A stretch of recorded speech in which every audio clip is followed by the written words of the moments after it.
think the narrative should be around commitment, right? So when people commit to one of these programs, they need to commit for sure. So it's not just about, let me check these nonprofits. No, they will go and nonprofits accepted them and they are expecting their help for something. So people should see volunteering not just as a nice thing to do if I have time, but and I'm not just saying about international volunteering. I'm also saying about local volunteering at our homes.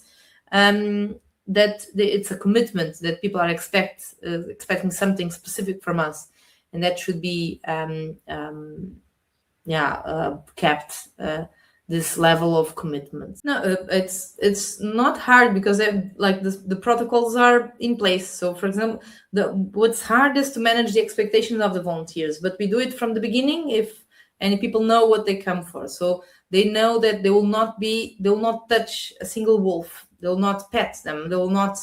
They will even have trouble to see them because they are lone animals and they hide. So to see them, they really need to be. After a few days at the center, they need to hide in a special place of wood and wait for them to show. So they know, so we don't put the animals in the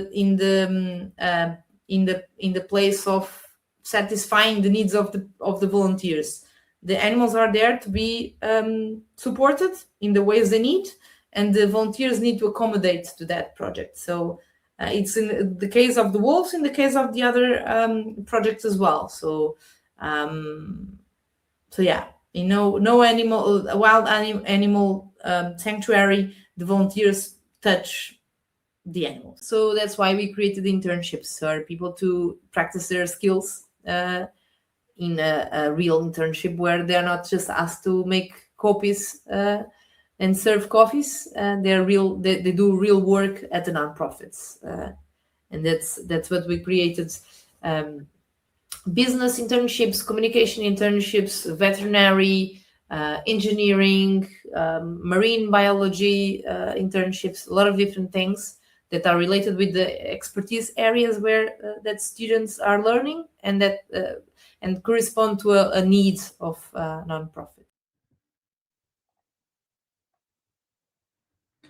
Just thought I'd have a quick word, just to recognise that this is the 10th series, an anniversary of a kind. It's been 2 years, 60 guests. I just wanted to say thank you for all of your perspectives on travel and how appreciative I am of your time. It's been absolutely amazing. And now, back to this week's essay. And now, back to this week's episode.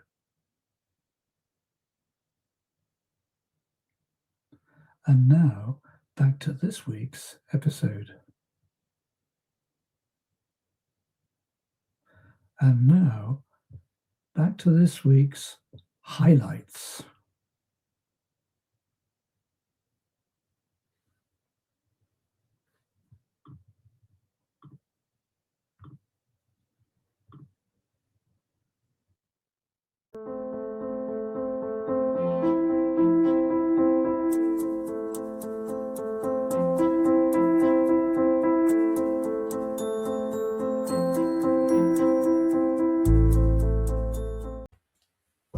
Rita. Hello. Welcome to the Nifty Travel Podcast. Hi, very nice to meet you. Yeah, and you too.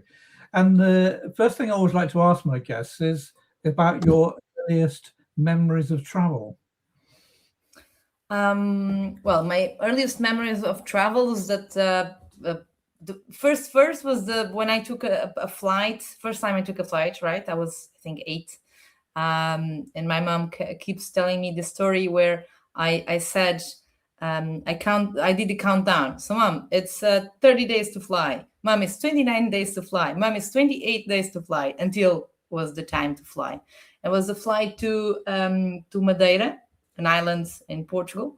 So I have, I was 8 and I remember really well the hotel and the driving around the beach and all that. So that was is a good memory. And I'm fortunate enough that my family always took holidays very seriously. So we went on holidays um, every year, and from camping in the wilds to nice hotels. So it gave me, the travel bug stayed with me. And when I did an interrail when I was 17 around whole Europe. And then I worked during the holiday, the university. I worked in the summer to then spend the whole summer months money that I got in a 1 month travel around the east part of Europe. So I continued my travels, a lot of solo backpacking, and then meeting my friends that I did in Erasmus. So yeah, I was very lucky that I could travel quite a bit and discover a lot of different perspectives, which is the most amazing thing, right? The memories you make, the people you meet. Yeah, so I was very, very lucky to be able to do that. Yeah, well, it sounds like your family traveling a lot really, well, almost, because no one actually knows when they're really young what they'll do later, but it definitely sounds like it had a very strong influence on you, and you. Yeah, because the holidays have this thing where you don't have commitments, or the deadlines are, or at least for us, the timings were not very strict. So you have time to talk, you have time to spend time together. And my family was busy, my parents were busy, and the time we really talk about, I don't know, deeper things were during the holidays, during the time that we spent 1-2 weeks together, and that it stayed in my memory. Yeah, absolutely. So tell me about growing up in Portugal. How was it for you? Well, good. So the weather is amazing, the food is amazing, people are very welcoming. But I'm biased because I'm Portuguese. So it's a very free, easygoing setting to grow up in. Absolutely. So, as you've hinted at, you've enjoyed a lot of traveling, and one thing you describe yourself as a serial traveler. You does that mean, in English we call it having itchy feet? Is that the way you feel about travel? For sure. So when I finished my master, I was doing an internship in Malaysia. So I had to do an internship, an international internship, to finish my master in international business. And I chose the furthest away possible, which is in the other side, so Southeast Asia. And before coming to Portugal again, when I finished the 6 months internship, I quit a bit earlier, and I spent 1 month traveling in Southeast Asia, solo backpacking, meeting some friends here and there, and was my last big trip, and was really, really amazing. So it was on exactly before starting, the serious, responsible career path. It was, trying to feed this bug that is itching. So in that trip was actually the beginning of Impact Trip, as I mentioned. Yeah. So you mentioned Malaysia, and I believe I read somewhere that it was Kuala Lumpur. So Mm-hmm. what did you make of Malaysia and its big city? What did you make of it? Yeah, it's Southeast Asia is a whole new world, right? So it's completely different. Everything is different. The food is different. I don't know. Eating out would be, I would go with a bunch of bills, and it was 40 euros to eat out in a restaurant. So this kind of feeling. So for 6 months I cooked once at home.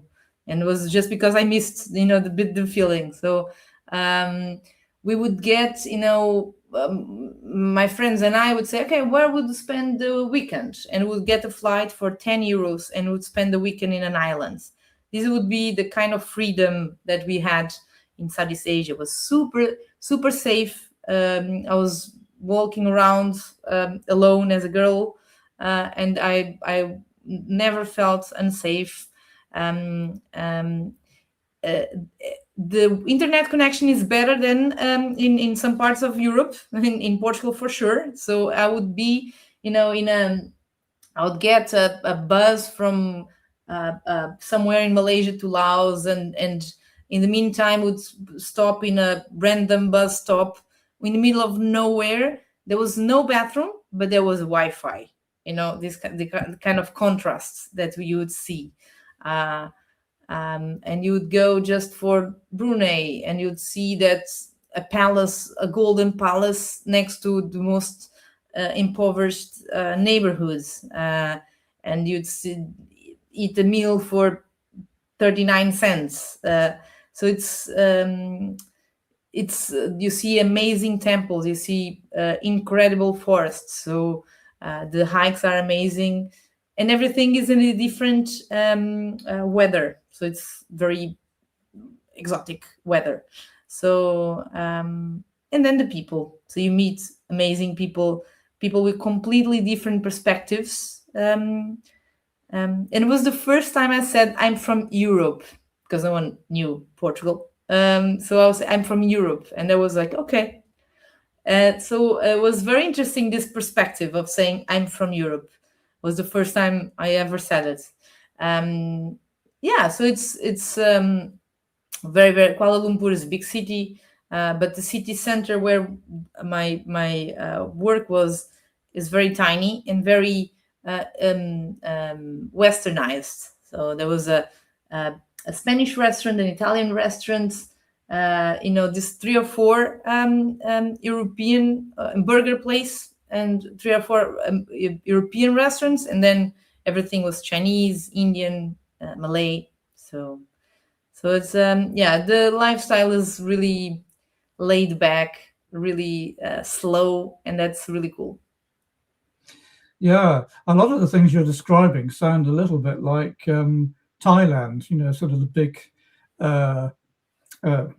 big city Bangkok, but as soon as you go out into the townships and smaller cities, you get closer to the more authentic side of the country. And yeah, definitely, it's very contrast. It's a big contrast. The contrast, and people get really excited about meeting us because we are visually different, right? So people would stop me in the streets and ask me to take a photograph because I'm my hair is a bit blonde, and I was like, I'm not famous or anything. So there's very special different moments. There was, and there's so many stories. Like I was walking on the beach with a friends, with clothes on and everything, and a guy just invited us to go on a water boat to take a ride for free. He's like, okay, let's go. And he just wanted to show his friends that he got 2 nice looking girls with him around the water. This very ridiculous, very random things. We completely understood his point, but these are the kind of random things that happen in Southeast Asia, or traveling in a bus full of chickens and random products, and passing on a canoe to the islands.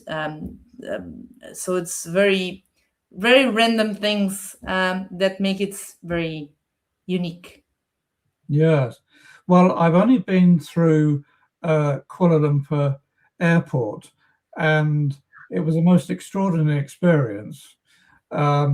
Even though I only had to transfer from domestic to international, I had to take a bus ride, and I just couldn't believe the amount of chaos. And it I also, assure you that the city is more chaos. yeah, absolutely.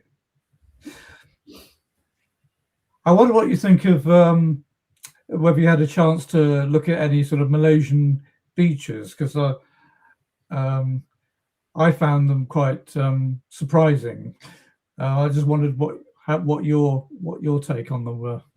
Um, only went to one, which I don't remember the name, but no, two actually. One was an island, yeah, an island, and another one was very famous, super paradise-like islands as well. And it is like, imagine paradise beach. It's that. So it's transparent water with the clear blue, and the beach is sandy, like golden sandy, without a single plastic, and there's like turtles and there are baby sharks, and it's sunny and there's palm trees, and we even saw a green lizard, but the size of, I don't know, the size of the this table, like a table. So and then we run away, and then the staff of the hotel made fun of us, saying that there was a vegetarian lizard, so it wouldn't hurt us. But yeah, it's paradise. So it's really amazing, and the water is super warm. So yeah, it's definitely worth it. Yeah, it's an incredible contrast, isn't it? Because the only reason I asked is recently, because of the heat spike in the UK, they've given it a new name. The temperatures have been changing so quickly that unfortunately there's been a few tragedies of people jumping in the sea and rivers, and the water being so much colder than the outdoor temperatures. Sadly, a few of them, didn't come out, and yet, you described the sea being extremely warm. And I think people can get, they can get a false sense of security about water, can't they? Yeah, of course. When we speak about water, is definitely, we should be careful. But from what I remember, it was like no waves, nothing dangerous. So, well, except the sharks, but there were baby sharks. Yeah, absolutely. No, it's a lovely country to visit. So before you decided to move into the travel world more seriously, you began in the marketing world. So tell me about what attracted you to marketing and projects. Yeah, so as a normal business management student, I started my career with management consulting. So high-end management consulting company, and I was working for big companies. But I found it very purposeless. So I was doing big projects, and but it felt really unimportant. So it was meaningless, and I felt that I wasn't contributing with for anything. So that was the beginning of thinking of an alternative project. So I really like management, so but it's what I do now. But it needs to have some purpose. Just business for business, it's it's not for me. Yeah.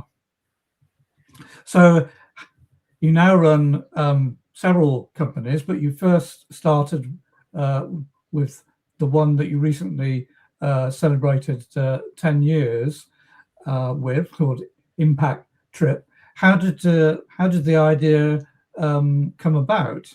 And I believe it also included meeting someone at random who became your business partner. Yeah, it actually started with in the Southeast Asia trip we talked earlier. So I was backpacking in Southeast Asia, doing volunteering in different places, and I saw good examples and bad examples of what volunteering could be. And from the good examples, I really enjoyed my experience. I had an amazing time. I met incredible people, and I felt that volunteering allowed me to get a deeper knowledge of the place I was visiting. And I wonder if others also wanted that. And I felt that that people would.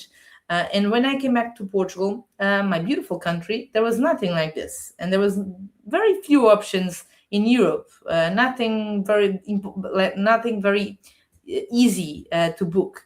So I thought, okay, others. I'm sure others want to do something similar and help and really truly help at having a good experience while traveling. Um, so I went and created it. So I started imagining what impact trip could be, and then I met Diogo. So in the random place. So I understood there was not I was not a superwoman, Wonder Woman, and I thought I needed a co-founder. And Diogo was also was working in mass tourism, and normal tourism industry, and was also disappointed by that.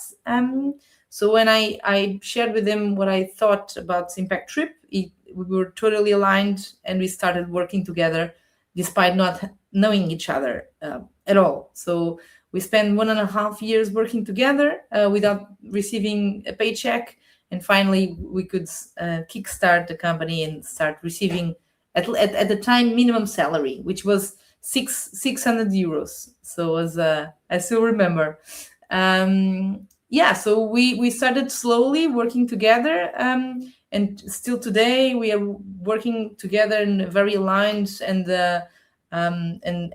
we are best friends. So we usually introduce ourselves as because everyone thinks we are a couple. So we say we are not a couple, we're not brother and sister, we are not even friends most of the days. So because people understand that we work really well together.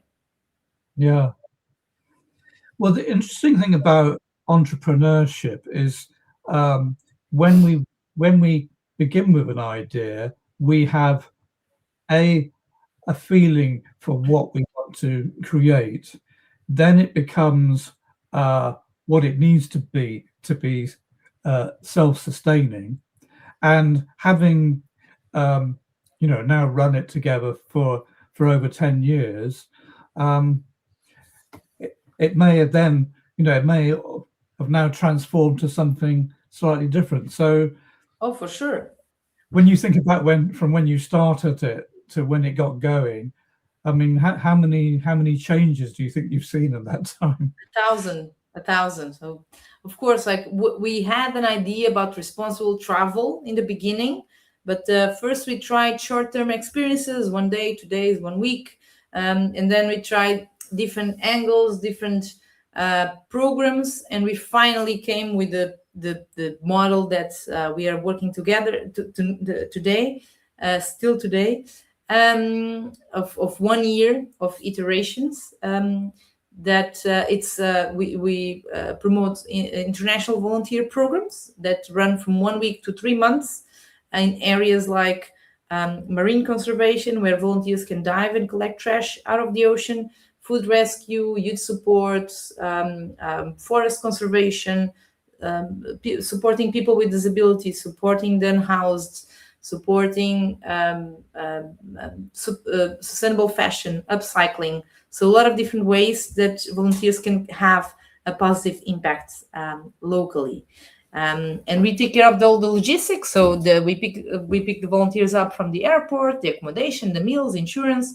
But most of all, most importantly, we make sure that their volunteering project is real. So it's having a positive impact on the local community, social and environmental. So we don't paint walls over walls to have more volunteers. We don't plant trees in August for them to die because of the heat waves.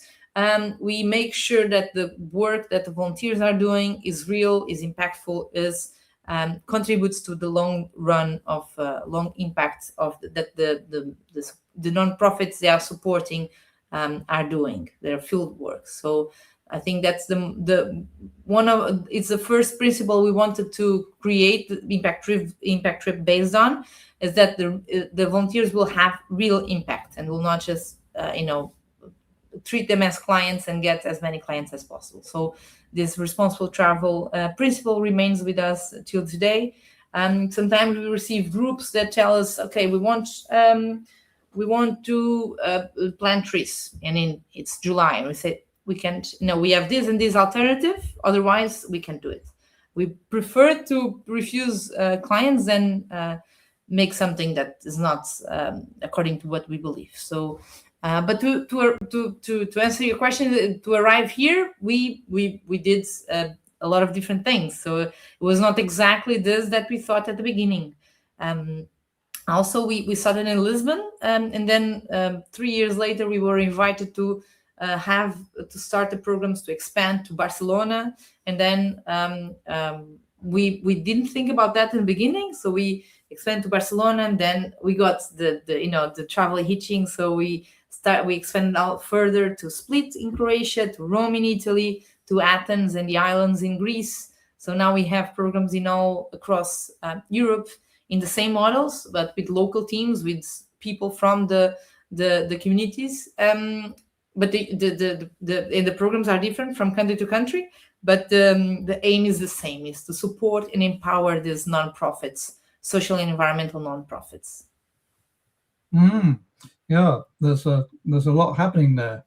So your target market then, is it mostly young people looking for volunteering? The majority, yes, but not only. So we receive most of the volunteers, or a big part of volunteers, are 18 to 25 years old. But we have everything. We have families. We come with the kids. Our youngest volunteer was 6. We have elderly that are retired and traveling together. So we have our oldest volunteer was 80. So we have couples that are spending their honeymoon together. We have older people just traveling alone. We have 16 years olds that travel alone as well for some programs and destinations, because they are safe. So we have a bit of everything in these programs, because volunteering is not just for the young, and offers a different reality than just traveling with a top 10 checklist of a destination. Yeah. Oh, but it's good that it appeals to a wide range of people. Yeah, for sure.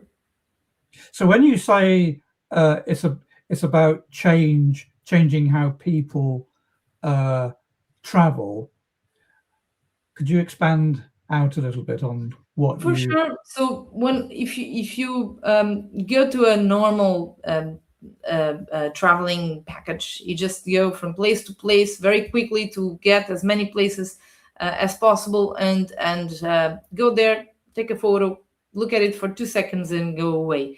Here we are inviting people to come and learn deeper, to work side by side with locals, to contribute, and to understand how, for people, if you come to Lisbon, how people in Lisbon live. If you go to Barcelona, how people see the city. If you go to Split, what places people go, not just the city centers. So it's a deeper and more immersive way of traveling. So that's what we are inviting people to do. For example, I give you a very good example. In Lisbon, we have the food rescue program, which rescues food from being wasted, and then redistributes it to families who need the food support. And to do that, you have to go around the city in the specific routes to get the food, to gather the food from the supermarkets and restaurants and cafes. So you literally go around the city, getting to know the places and getting to know the people from the restaurants that will give you the food, and then coming back to the center, and then preparing it and giving it to the people who go there to collect it. So you literally have a tour around the city with the locals, for the locals, and this typically happens at 6 p.m. So you have the whole day to walk around, getting to know the city as a tourist if you want. And then at the end of the day, you have your shift, and you can really see the impact from those 3 to 4 hours that you work. So it really gives you a deeper perspective. Yeah. And when it comes to food, have you found it surprising that there is so much food that isn't used? Well, it's not surprising because we have had this program for 10 years, so we know the data. But yes, we do. It's concerning. We have been raising awareness for this program for a long time, and even people who sign up for this project come, and when they realize how much food they are working in one center of around 30 that they exist in Lisbon, only in Lisbon. And they see, okay, if in this center only on Mondays we have, I don't know, 100 kilos of food going to waste, times 30, times I don't know how many cities in the world, you can imagine. You see it. So it's you don't have to imagine, you see it. So it's that's the impact that raises awareness to the volunteers, and that's very purpose of the programs. It's not just to rescue that food, is to change your mindset and raise your awareness for your personal growth. That's why the programs are for everyone, not just young people. So it's kind of educational in a way, then, isn't it? It's very revealing in some cases. That's what we try. So the idea is exactly for you to grow in this experience, to learn more things about sustainability, about the social impact, but about about yourself. Hopefully you'll go back home and not waste so much food at your house. So that's the kind of educational purpose that we design intentionally on the programs.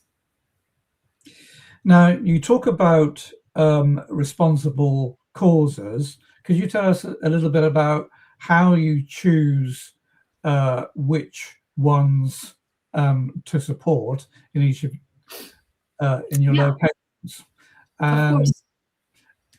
And I suppose, how do you measure the impact you hope you'll make? Yeah, so we choose based on the needs, on the real needs, on the real local needs. So the programs are always created based on the feedback of the problems identified by the nonprofits themselves. So they tell us what problems they have, and we create the programs to minimize those problems. So that's why we have migrant support in Athens, and we don't have it in Lisbon. But that's why we have circular economy in Lisbon, and we don't have it in Rome. So it's different programs depending on the local context, and is always based on problems that were identified by the nonprofits we support. We visit and vet each one of the nonprofits we support. So we go there, we meet the people, we meet the facilities, we understand their mission, not just reading the website. We volunteer, our team volunteers there. I personally know most of the partners, at least in Lisbon, almost in Lisbon, in most of them in all the destinations, not all now.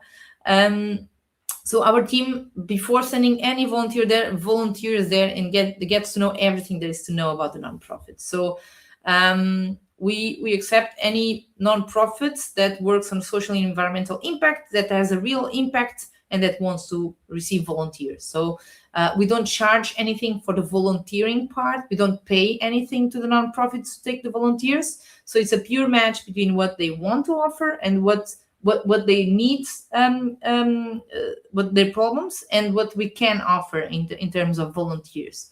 So there's no incentive to placing volunteers over volunteers to stay in the nonprofits.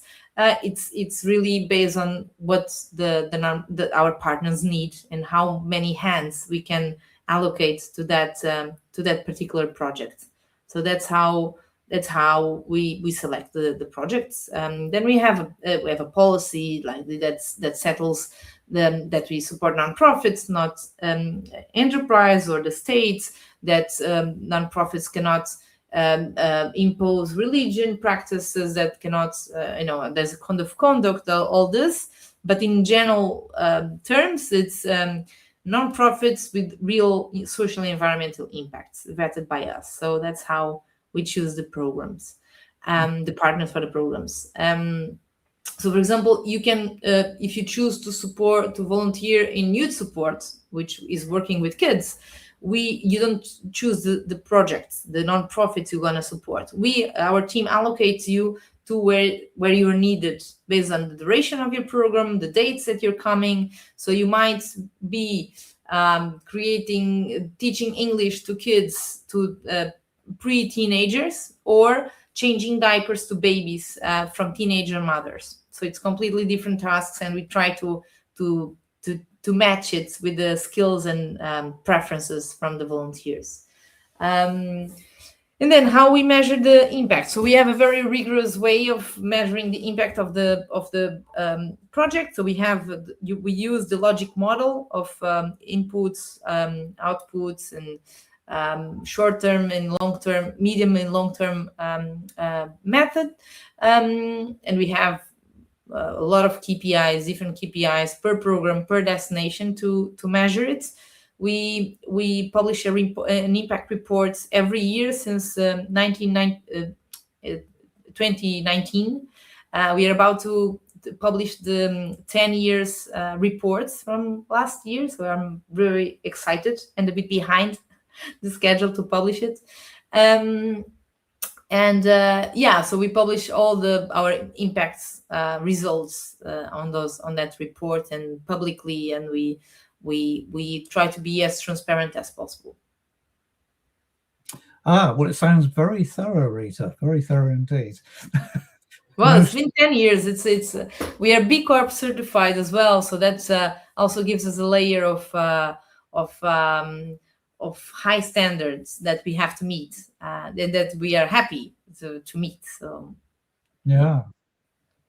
Now I wanted to talk about some of the destinations. Some people may know quite well, and some will be less known. So I wanted to talk about the Azores first. It's not necessarily on everybody's list. So I just wanted to ask, I suppose, why the Azores? What in particular are the needs that were identified? Azores is amazing. It's one of my favorite places in Portugal. So it's an island as exotic as it can be in Europe.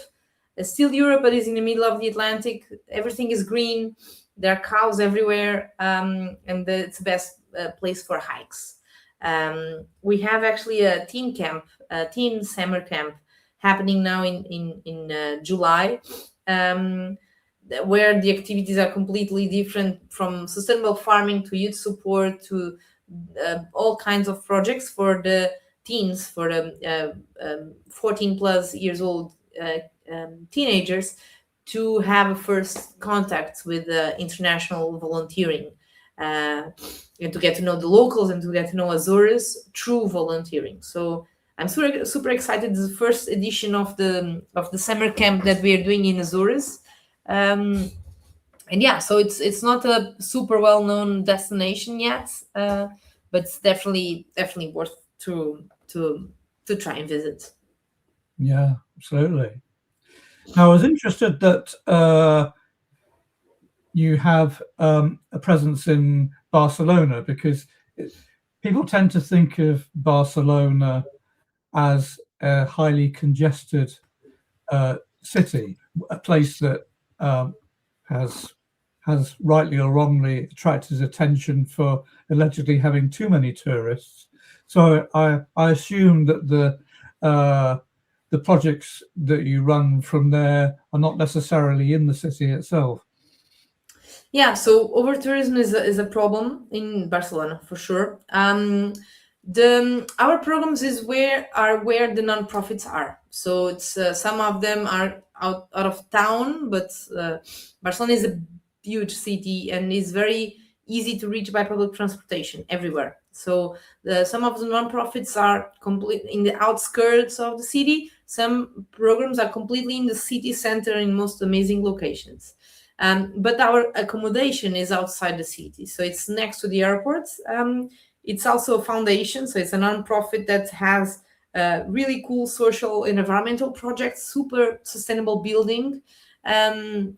With a garden next to the beach. You can take the bike for free to go to the beach, and it's it's super nice, and it's outside the city exactly for this. So that volunteers are not distracted by the great nightlife of Barcelona and attend the volunteer programs. We purposely chosen an accommodation that is outside the city. Yeah. So I wanted to ask about marine conservation and how do you go about it, and is there a particular aspect of conservation you focus on? Marine conservation is an amazing project. It's really cool. It's very different. We created it from scratch because none of the partners we work with had it before, so we challenged them to try it as a new program. We started in Lisbon, which is an amazing place to try as a beginner because it's easy, and we have staff. Like the staff are super amazing as for beginners.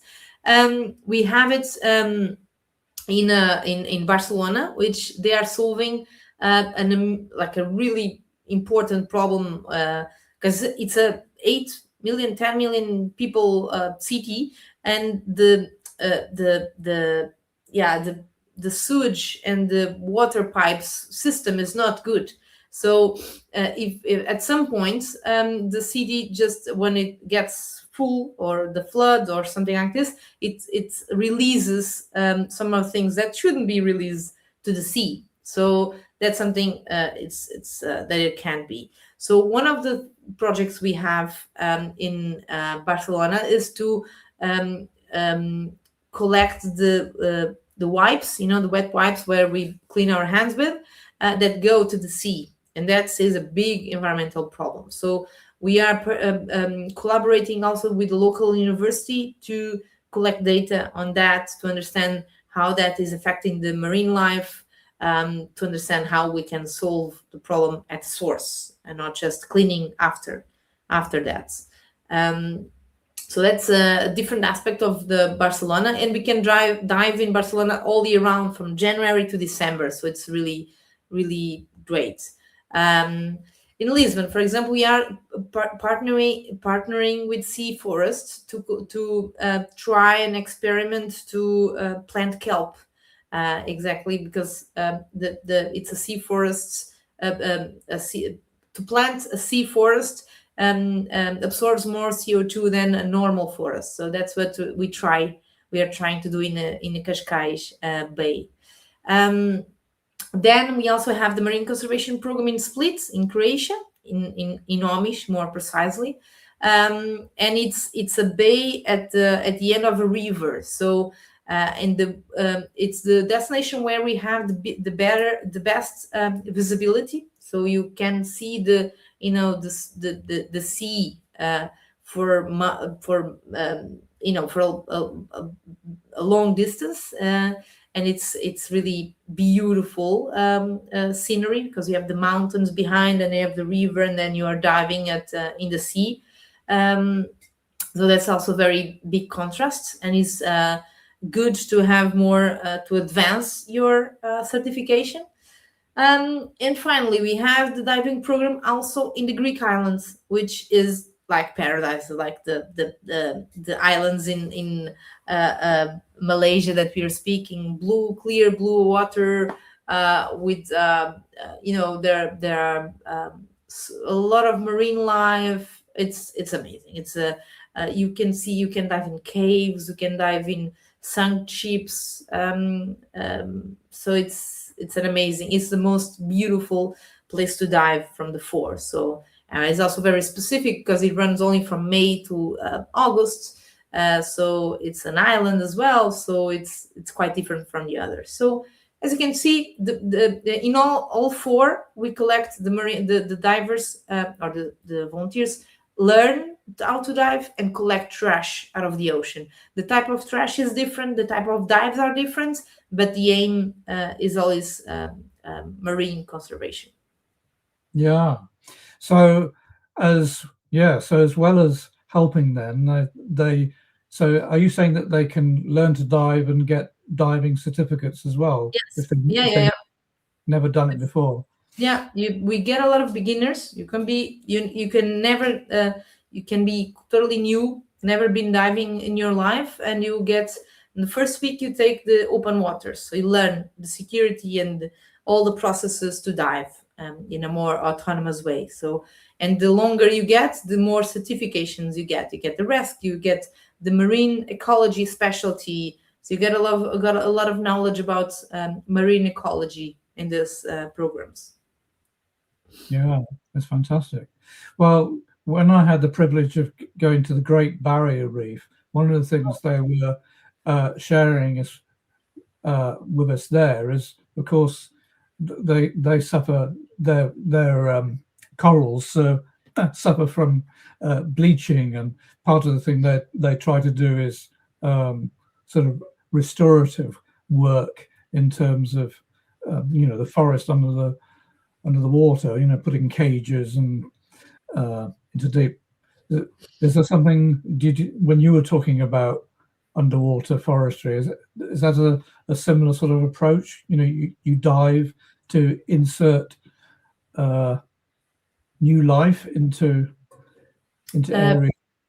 In some partnerships we have, yes. So we focus more on the raising awareness to the volunteers, learning about marine ecology, and taking trash out of the ocean. For example, in Split, they have a partnership with a factory that then is a supplier to Lego, and they transform the plastic we collect into Lego pieces, recycled Lego pieces. So it's a really cool partnership. So we focus more on the taking trash out of the ocean because that's less technical in some cases. So and in Lisbon in particular, we have this sea forest partnership where we also do some trials in planting kelp, but it's in an early stage of experimentation. Yeah. Now I also see that you have projects around animal care. So is that kind of a combination of indigenous animals according to the region that they're running versus domestic pets, let's say? We have both. We have animal care in the dog and cat shelters that it's cute overloads, and people really love and do an amazing job in supporting these shelters. So they are not very glorious tasks. They clean the places where the dogs and cats live, and they help them, and they take them for walks, and they take care of them. But we also have wildlife conservation programs where we support bear sanctuary in Croatia, and wildlife sanctuary with different animals in the countryside in Portugal. So we have the wolf conservation program in Mafra in Portugal. So different wildlife sanctuaries that we support. So you mentioned wolves then. So Portugal is known for wild wolves then? Yeah, we have a species that is called Iberian wolf, which is only in Portugal and Spain. It's a smaller sized wolf. They're not very. Their numbers are not very high because, the match between man and wolf is not very convenient or well managed by men. But this sanctuaries does a wonderful job with the wolf conservation. I guess it's a challenging role, isn't it? Looking after any species that you would not, they would not expect to have a lot of interaction with humans. So it must be a tricky balance. You want to help the species, but not make them too reliant on us. No, it's not hard because the protocols are in place. So, for example, what's hard is to manage the expectations of the volunteers, but we do it from the beginning. If any people know what they come for, so they know that they will not touch a single wolf. They will not pet them. They will not. They will even have trouble to see them because they are lone animals and they hide. So to see them, they really need to be. After a few days at the center, they need to hide in a special place of wood and wait for them to show, so they know. So we don't put the animals in the place of satisfying the needs of the volunteers. The animals are there to be supported in the ways they need, and the volunteers need to accommodate to that project. So it's in the case of the wolves, in the case of the other projects as well. So yeah, no animal, a wild animal sanctuary, the volunteers touch the animals. Yeah, but at least they have an opportunity, if they're lucky, to see them. Yeah, most of them see it. So it's, yeah. Now, one thing which I think is very important that you do is that you have projects that are connected with people with special needs. I mean, I had several conversations with people about, the challenges of, say, disabled people in travel. And also I've had conversations with people that have hidden disabilities. So I can only imagine that all cases are different. So how have you approached the voluntary sector working with people with special needs? So we support non-profits that are already doing the programs. So they already, in this case, they have programs that support people with disabilities. So our volunteers always support the staff of these non-profits. So they don't work autonomously alone with the beneficiaries. So what they will do is to join the activities that they're doing and complying with the guidance of the staff of the non-profit. So it's not hard at all, because the people who apply to this program have already a special connection and a special profile that wants to support these people with disabilities. So it's I wouldn't say it's not one of the hardest programs to manage. If you speak from the perspective that we receive some people with disabilities as volunteers, and that's more challenging because it's such a wide range, right? So more and more we are seeing people with mental health issues coming to volunteer, and that's a bit harder to manage because volunteering is challenging emotionally and physically sometimes. So that's more challenging. Absolutely. Well, it's a case by case basis, isn't it? Definitely. So moving to Italy and Rome. Rome is a wonderful city. Been there a few times. I see that you have projects there around sustainable farming, and the pictures on your website look absolutely delicious. So it's a delicious program. Well, I should hope so, yes. So I hope the volunteers get to taste their labours as well as work the land. No, it's a wonderful program. It's actually my favorite in Rome, if I can have favorites.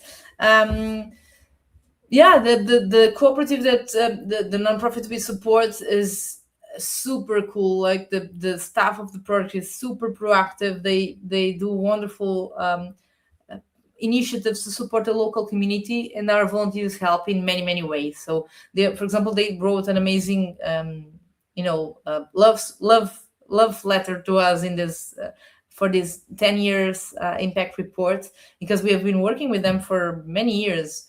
And it's incredible program. People really should try it if they come by to Rome. You should try it one of these days that you go to Rome. Well, liking Italian food, it should be it should be a delight.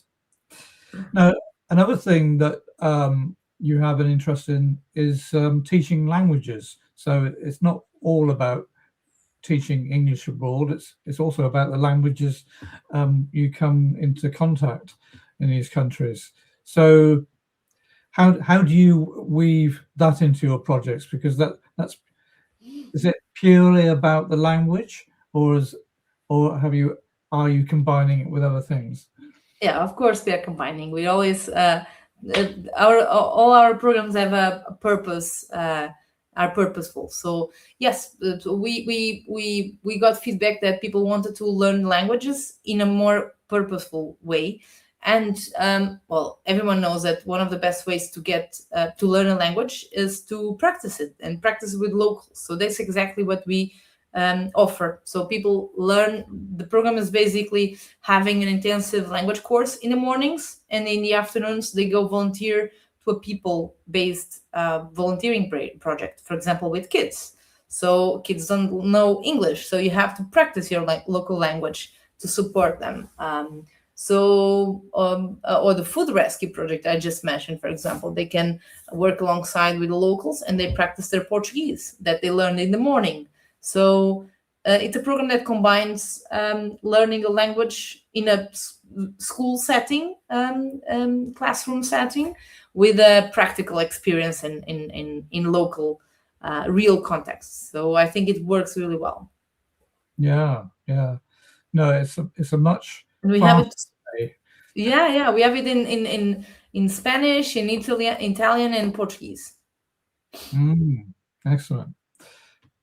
Now, you mentioned Greece, and people think of Greece, either as the mainland or to traveling to one of the many islands.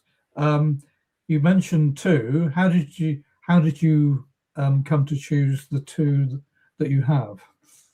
It's as I said, based on needs. So we started working on we went to check the needs in Athens. We created a bunch of programs in Athens.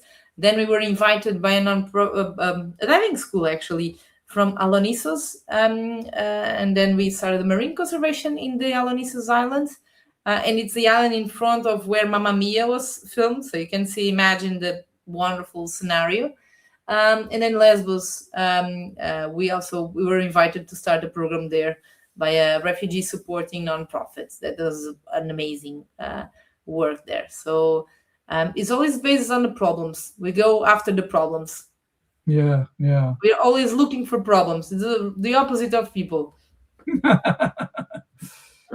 Well, one thing I noticed about it was you have a piece on ethical fashion, and I thought that's interesting because we've maybe for the last couple of decades, maybe a bit longer, we've been in this sort of cycle of what they call cheap fashion. So I can only assume that this is kind of it's come from that sort of environment.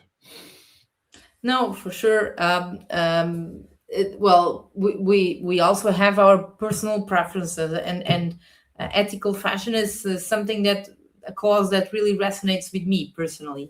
I don't buy fast fashion for many years now, and it's something that really gets on my nerves, the fast fashion industry, and I wanted to create something specifically on that area, and we are creating this program in other destinations, but we need the right partners to do so. But we found an amazing partner in Greece, and it was the first program of these that we opened. So when it comes to ethical fashion, then, so what does that really mean in practice? Is it just about sourcing material locally? There's a whole world, right, of possible tasks. So, and we have partners in different tasks. So you can do the basics. If you're here for 3-4 days, you can do the basics. So you can go to the warehouse and sort clothes. The warehouse where they get the clothes that are donated, sorting it out by gender, size, color, so that it gets donated to people who need them. Or you can design upcycling clothes. So you can be a designer if you have the skills for it. You can sew you can make the pieces. So it really depends on your skills and how long you'll be in the program. Yeah, absolutely. In a way, what you're saying is that there's an element of I was going to say profiling, but it's not really that. It's about having a conversation with your potential visitors. Yes, and it's about commitment. So the longer you stay, the more tasks and the bigger tasks you can be given, right? So if you're in a nonprofit for a week, you cannot expect to be asked to redesign the website, right? So you cannot ask to be in contact with the founder if they don't have time. So it depends. The kind of task depends on how long. If you're staying for 3 months, maybe you can have a deeper impact on the mission of that nonprofit. If you're here for 4 days, you'll be useful. But maybe sorting out the warehouse, that's also a useful task. But you'll not be having time to understand the values and the context of the nonprofit enough to be designing clothes at the ethical fashion, for example. Yeah. So overall, then, do people come generally for shorter times? What the proportion of people stay for several weeks, several months? People, as I said, the programs run from 1 week to 3 months, and the average is about 3 to 4 weeks, depending on the program, on the destination. But 3-4 weeks is the average. So a lot of people stay short, but also a lot of people stay a month. It depends on the holidays that people have, right? Yeah, absolutely. Now, one country that could be described as emerging is Croatia, and obviously it's had a very checkered history over many decades, perhaps even a century of disruption and changes of identity.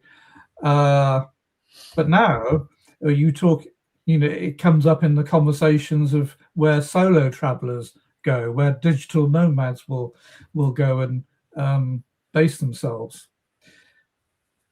How much of a impression do you think that Croatia makes upon visitors? Croatia is very authentic. Like people, first, people are very welcoming. So everyone speaks English. Not everyone, but most people speak English. And the cities are small, so they are easy to discover. Split and where we are based. Zagreb is bigger, and Dubrovnik is bigger, but Split in particular is small enough. It's super safe. You can send people can feel that they're sending their 16-year-old daughter, and they're safe. That's very important. People are super welcoming. We made friends over the years with suppliers because they are so nice, and they make sure that we are going to their house to have dinner when we are there, just to talk about business. So they are the same warm spirit than we have in Portugal. So that's very nice for someone that is traveling to a place. And everything is very authentic. So if they don't like you, they will tell you. And of course, there's this touristic side of it, of course. And I think now that they changed to the euro currency last year, two or 3 years ago, maybe, or 2 years ago, the prices got really steep locally. So it was it's been hard to manage this change. But it's a beautiful city, small enough to discover in a short amount of time. So whenever I have to travel to visit the destinations, this is one of my favorites, despite being the furthest away from Portugal. Yeah.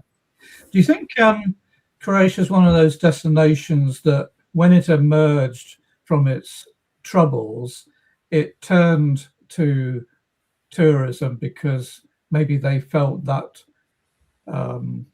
was a quick win? Do you think that caused them not to be fully ready for what tourism actually means? I think they're ready.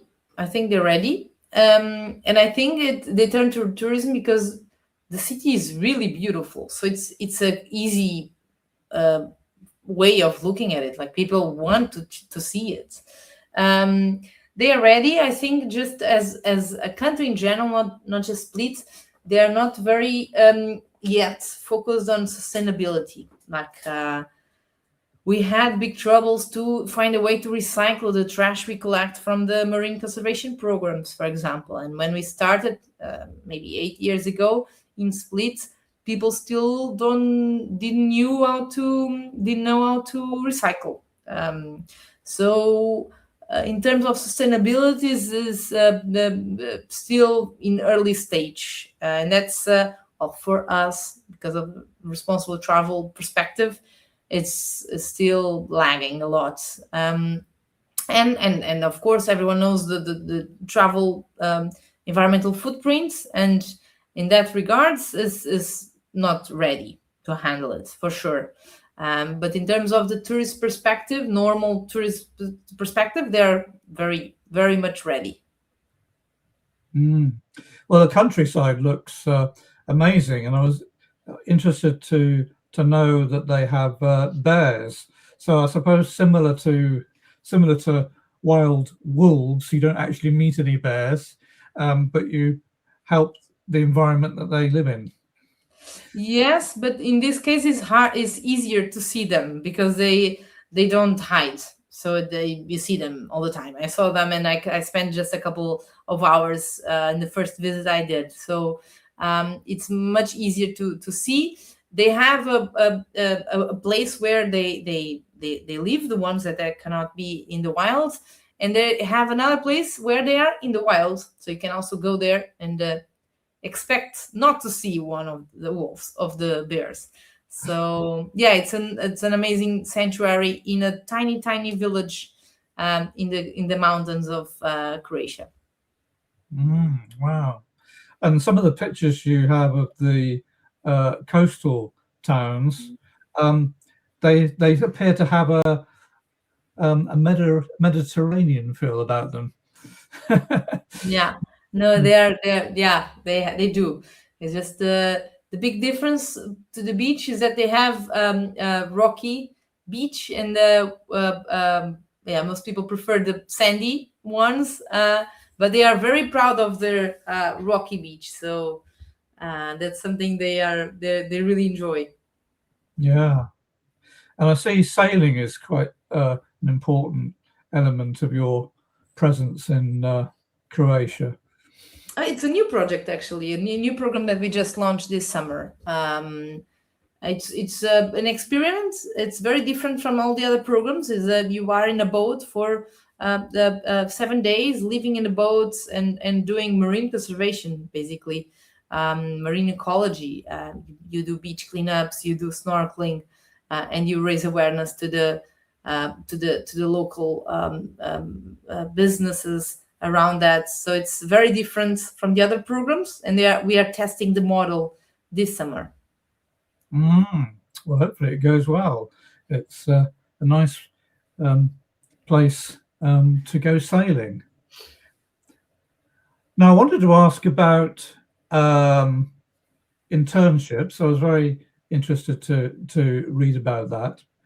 So, how did that come about? And have you found it easier to incorporate people that are looking to further their education?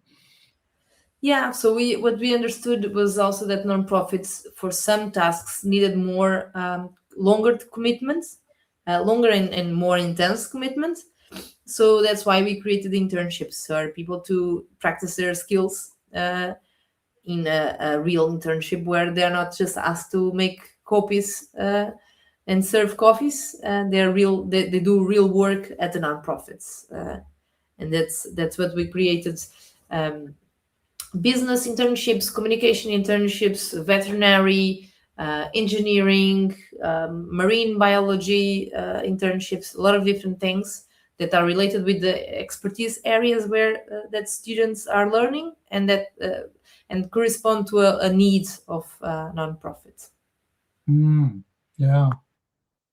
Now, in terms of the future direction of voluntary travel, how do you think the messaging has changed over the years, and what do you think can happen moving forward?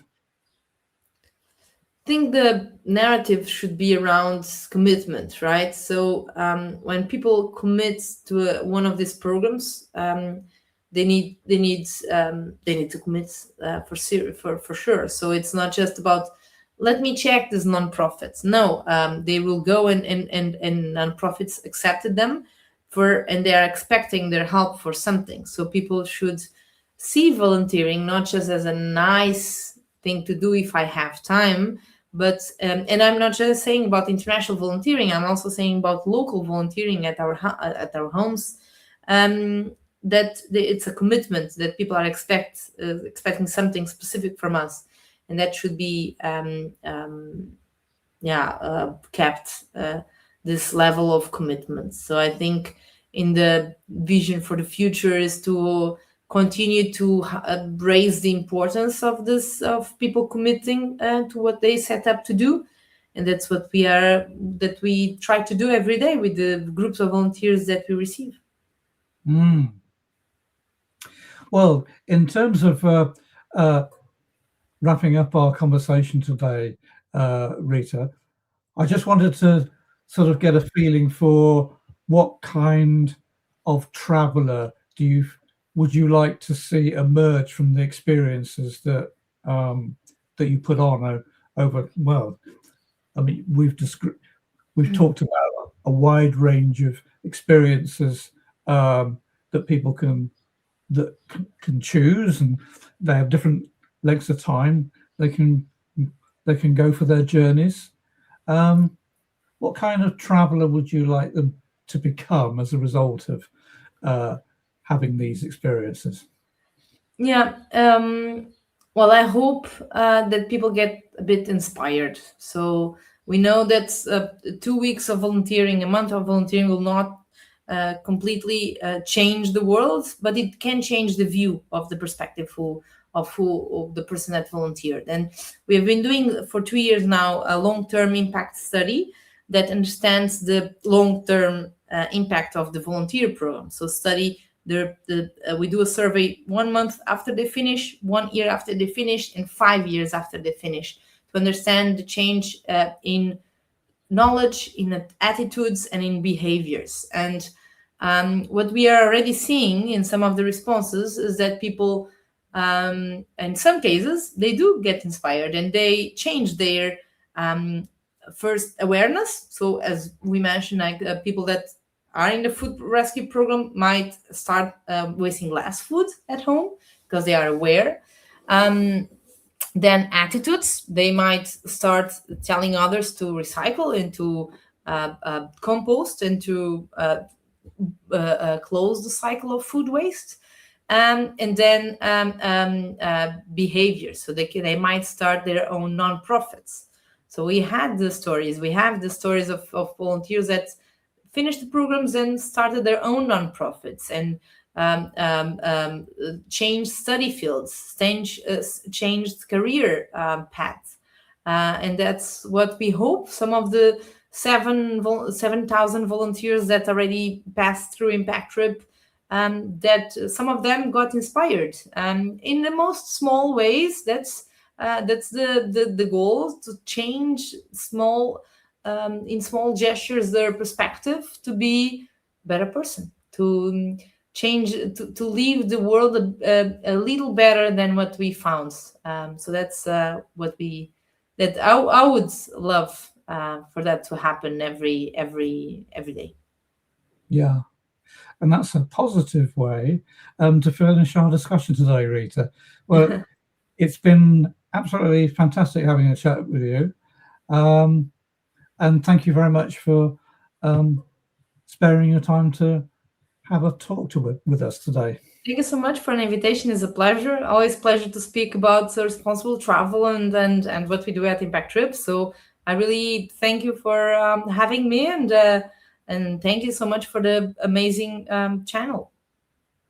You're most welcome. Thank you. Thank you.